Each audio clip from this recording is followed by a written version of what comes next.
अपने घर में नजर दौड़ाएं तो कई ऐसी चीजें मिलेंगी जो रोजमर्रा के इस्तेमाल में आती हैं। पर क्या कभी सोचा है कि उनमें से कुछ चीजों का एक दूसरा छिपा हुआ चेहरा भी हो सकता है? आज हम एक ऐसे ही केमिकल की बात करने वाले हैं, बोरिक एसिड। चलिए इसके बारे में जरा गहराई से जानते हैं। तो सबसे बड़ा सवाल यही उठता है कि बोरिक एसिड असल में है क्या? एक मामूली सा फायदेमंद एंटीसेप्टिक या फिर एक खतरनाक जहर? मतलब एक ही चीज ये दोनों कैसे हो सकती है? आइए इसी पहेली को सुलझाने की कोशिश करते हैं। ठीक है, तो सबसे पहले बोरिक एसिड के उस रूप को देखते हैं जिसे हम सब शायद जानते हैं, यानी एक मददगार एंटीसेप्टिक के तौर पर। तो देखिए बोरिक एसिड होता क्या है। ये एक बहुत ही कमजोर मतलब माइल्ड एसिड है। पानी में आराम से घुल जाता है। लेकिन सबसे जरूरी बात जो ध्यान रखने वाली है वो ये है कि इसका इस्तेमाल हमेशा और हमेशा पानी में घोलकर मतलब डाइल्यूट करके ही होता है, और वो भी सिर्फ शरीर के बाहरी हिस्सों पर।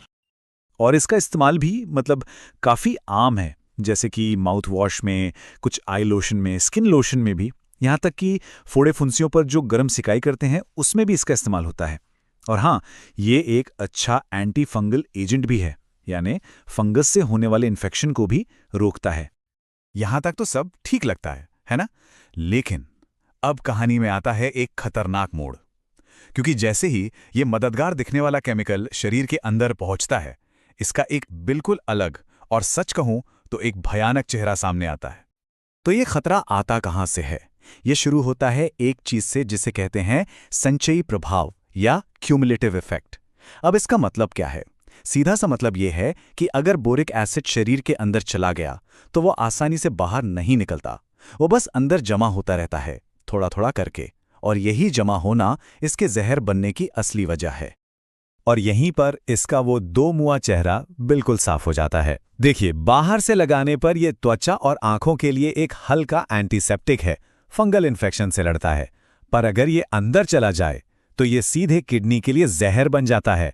पेट और आंतों में भयानक जलन पैदा कर सकता है और हालत इतनी बिगड़ सकती है कि एनोरेक्सिया जैसी गंभीर बीमारी हो जाए। और एक और जरूरी बात, खतरा सिर्फ इसे गलती से पीने या खाने का नहीं है। ये शरीर के अंदरूनी हिस्सों या फिर खुले घावों से भी सोख लिया जा सकता है। मतलब अगर इसे किसी गहरे जख्म पर लगा दिया जाए तो भी इसका जहरीला असर हो सकता है।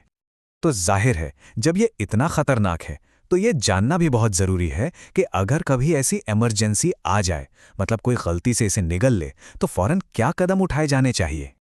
ऐसी आपात स्थिति में देखिए, कुछ तयशुदा कदम हैं। सबसे पहला काम है तुरंत उल्टी कराना, ताकि जहर पेट से बाहर निकले। इसके बाद सिस्टम को पूरी तरह से साफ करने के लिए मैग्नीशियम सल्फेट जैसी चीज दी जाती है। साथ ही मरीज को शॉक में जाने से बचाने के लिए उसे गर्म रखना बहुत जरूरी है। और अगर ऐंठन या दौरे पड़ें तो उसके लिए डायज़ीपैम जैसी दवा दी जाती है। लेकिन काम यहीं खत्म नहीं होता। इन शुरुआती कदमों के बाद भी खतरा पूरी तरह से टला नहीं होता। मरीज पर लगातार और बहुत बारीकी से नजर रखना सबसे ज्यादा जरूरी है। और ये निगरानी कितनी बारीकी से होती है?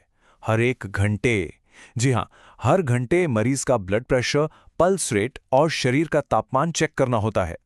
ये अपने आप में बताता है कि बोरिक एसिड पॉइजनिंग को कितना सीरियसली लिया जाता है, क्योंकि इसमें हालत बहुत तेजी से बदल सकती है। तो फिर इस पूरी बातचीत का सार क्या निकलता है? मतलब क्या है वो एक जरूरी बात जो हमें समझनी चाहिए? सीधी सी बात है, बोरिक एसिड की कहानी एक चीज के दो पहलुओं की कहानी है। बाहर से इस्तेमाल करने पर यह एक मददगार दोस्त है, लेकिन अंदर जाते ही ये एक जानलेवा दुश्मन बन जाता है। बस यही इसका सच है, बाहर से मददगार, अंदर से हानिकारक। और ये बात हमें एक बड़े सवाल पे लाकर छोड़ देती है। जरा सोचिए, हमारे घरों में रोज इस्तेमाल होने वाले और ऐसे कौन से केमिकल्स हो सकते हैं जिन्हें हमें एक दूसरी नजर से देखने की जरूरत है। शायद अब वक्त आ गया है कि हम इन आम दिखने वाली चीजों के बारे में थोड़ा और जानें और ज्यादा सावधान रहें। मित्रों, यह वीडियो देखने के बाद आप बोरिक एसिड के बारे में जान गए होंगे, क्या ये एंटीसेप्टिक है या जहर है। लेकिन बोरिक एसिड का प्रयोग डॉक्टर की सलाह लेकर ही करें। यदि वीडियो अच्छा लगा हो तो इसे लाइक, शेयर और चैनल को सब्सक्राइब करें, ताकि ये जानकारी दूसरों तक भी पहुंच सके। धन्यवाद।